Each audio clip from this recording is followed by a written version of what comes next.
Well, thanks for visiting us this morning at ktalnews.com. I'm meteorologist Josh Morses. We have your Tuesday morning forecast update. Some active weather again today. We've had to say that a lot over the last month or so, but not only the risk of some severe thunderstorms today, but widespread heavy rainfall is what you're looking at here. This is the excessive rainfall outlook. Don't show this map a lot, but essentially it is a scale of 1 to 4 here. We're in that level 3 moderate risk for excessive rainfall and thus some flash flooding today, so there will be some flooding roads, especially in Texas and Louisiana by this afternoon, this evening, and then the northern Arctic still going to see the potential for some maybe scattered flood reports there in areas like Texarkana and points to the north here, but a lot of areas could see about 2 to 4 inches of rain with multiple rounds of storms today, so the entire Arctic still under that flood watch through 7 a.m. Wednesday morning, and I'll kind of widen out the region. You can see all the heavy rain back into Texas and New Mexico. A lot of this is going to find its way into the Red River and our water system, so that's the reason the flood watch, not only for some road flooding, but we'll likely see some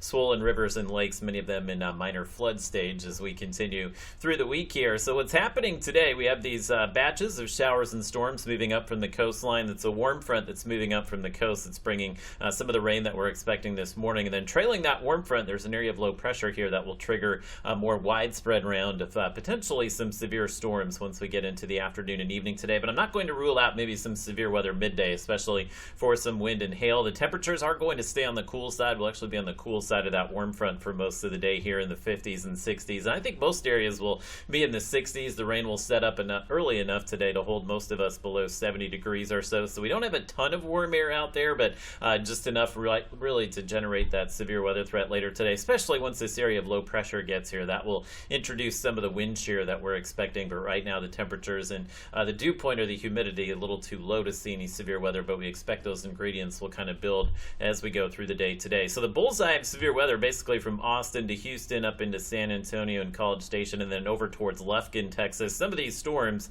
will drift towards the Arctic this afternoon. They'll lose some of their punch here, but there will still be enough ingredients, especially south of I-20 here, to maybe see some hail as well as some wind. I put the tornado threat at low. The tornado threat's going to be a little higher to the southwest of us, but I'll watch that, especially here in deep east Texas and portions of Louisiana. We very well could see maybe a brief tornado spin up today, but it looks like wind and hail main threat for us, in addition, of course, to that flood threat, which is going to be the most widespread threat for everybody today, coming off some of the heavy rain last week and some of the heavy rain that we'll see today. So let's take a look at your Robbins Toyota Futurecast. It's not going to be perfect, but I think it has a pretty good handle on the uptick in rain and thunderstorm activity by the late morning, early afternoon. And I really think these storms early in the day, these will mainly be have to be watched for wind and hail here, but once we get into the afternoon, you can kind of see these supercells that are developing to the southwest of us. These would be the storms here, mainly this afternoon, this evening, that would be capable of the brief spin-up tornado. And we should see the severe weather threat wind down maybe a few hours after sunset tonight.